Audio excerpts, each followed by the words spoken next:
Hey guys, obviously we're talking the most recent CNN GOP Republican primary debate between Nikki Haley and Ron DeSantis. It was an interesting debate, and it kind of presented a vision of the GOP of yesteryear, and it sort of reminded me of the 1960 Kennedy-Nixon debate.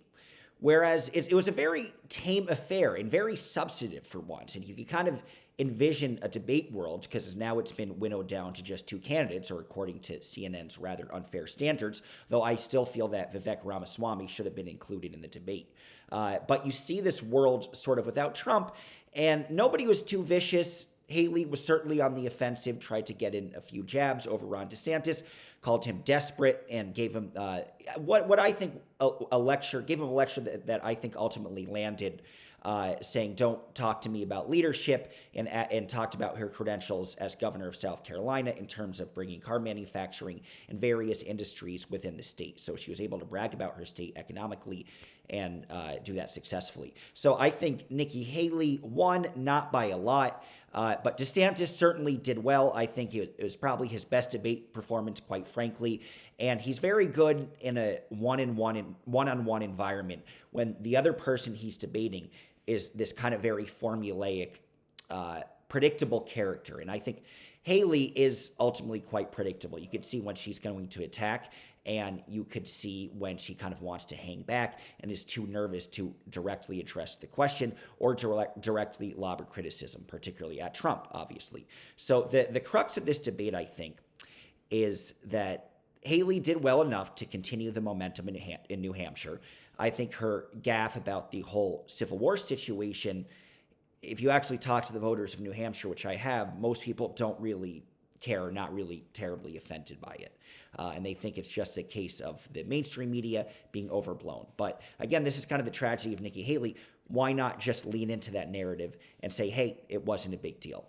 Instead of, she kind of went on this 3-day mea culpa tour across different areas in New Hampshire and walked back a lot of her comments.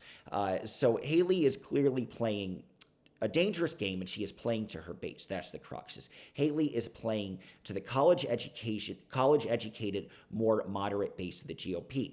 That means she's really, really trying to win New Hampshire, but doesn't really have that much of a tangible plan beyond New Hampshire. Because in New Hampshire, independents, as you probably know, have the ability to actually vote in the other primary. And so therefore, a lot of Democrats, especially when the Democratic primary is quite sleepy, although I think people should still vote in it because there are two candidates running,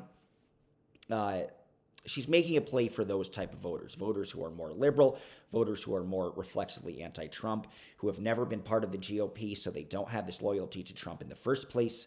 She's certainly making a play for those type of voters, which make up a significant segment in New Hampshire. And New Hampshire is proportionally far more college-educated, or has far more college-educated GOP voters than South Carolina does. Obviously, she's a governor of South Carolina, so she's hoping that her victory in New Hampshire could change her low and bad polling numbers in South Carolina. But my prediction is her base is simply not there, ironically, within her home state. Because within her home state, they want a more conservative candidate. And while Haley might be considered a good governor, brought industry to the state, and largely considered conservative, you're only conservative relative to somebody else.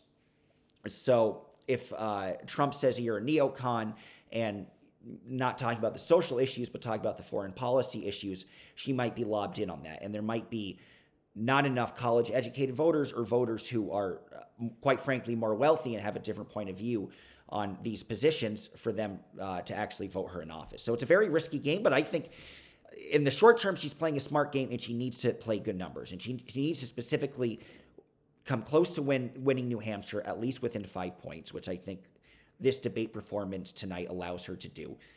One poll had only a 7-point spread. Another one before that had a 5-point spread, and another one had about a 20-point spread. So there's certainly signs of life for Haley in New Hampshire, and I will be in New Hampshire as well to cover that and cover her events. But that's also going to be an interesting part of this experience.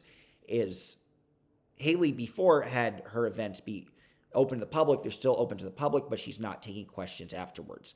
So it's interesting. I think people are kind of charmed by her, because her events were very down to earth and seemed very grassroots, and by essence seems very of the people.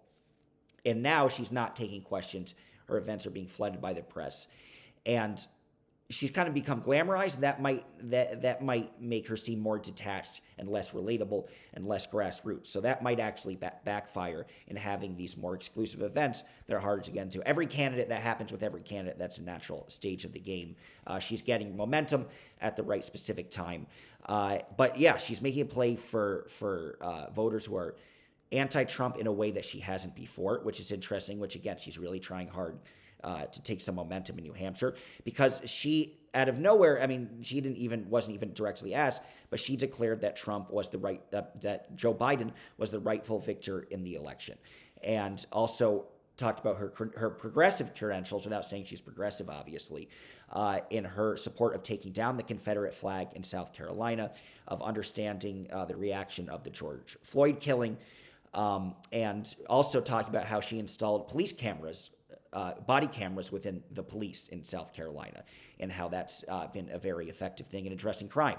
So it's interesting. She didn't sound super conservative or super Republican-y, and she continued to talk about expanding her support with Ukraine and increasing foreign aid, and probably implying that she wants to maybe someday send troops there.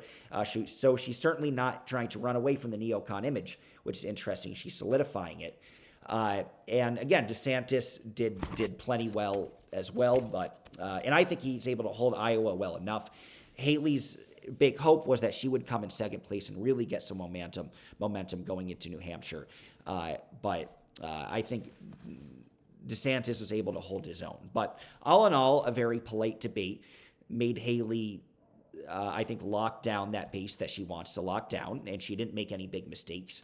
But I don't see the long-term plan after New Hampshire. But when the expectations are this low, you might not need a long-term plan. So then all bets will be in South Carolina. So I will be over the weekend at either Dean Phillips or Marianne Williamson event. I had a little poll. Thank you guys for voting. I think about 40 of you voted, so I appreciate that. If you'd rather see either Phillips or Marianne Williamson first. So it looks like I'm zeroing in on Marianne Williamson. So the Democrats, which we should pay attention to that primary, is certainly, they have their primary as well in New Hampshire, even though Biden is not on the ballot.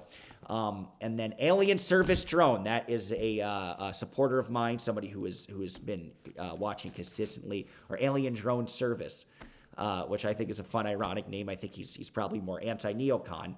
And probably anti-drone. So he seems to be a supporter of Vivek, who is also, or looking at him potentially, who's also probably the most anti-drone candidate. And I think Vivek strikes a chord with a lot of people because he questions a lot of the corrupt history of the CIA and the FBI. And if you think of MK Ultra and Tuskegee and so many different stuff, and the overthrowing of various governments in Latin America, there's a big segment of the people who want to talk about the bigger governmental corruption issues. So Alien Drone Service asked me Vivek's prediction, and his prediction is that his live stream, which is hosted by Candace Owens, will get more views than the debate. I'm sorry to say to my friends, not even close. It looks like the peak was maybe 10,000 for Vivek, and probably my guess is at least 1 million for the debate. But a lot of this will be reverberated on YouTube, and Vivek certainly is popular in that aspect, so I'm sure he'll catch up within a few days, but I think he will not be the victor in views ultimately. But because you brought this up, I wanted to do 2 bonus reviews if you guys are enjoying this. One of the Democratic primary debate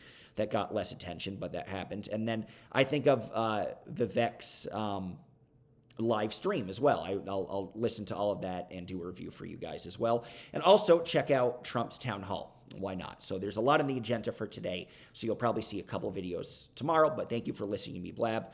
Appreciate the continued support. And Friday, I will see you in New Hampshire. I think that's the first event, so I'll be there by late afternoon. Thanks, guys, for listening. Appreciate it. Have a good day.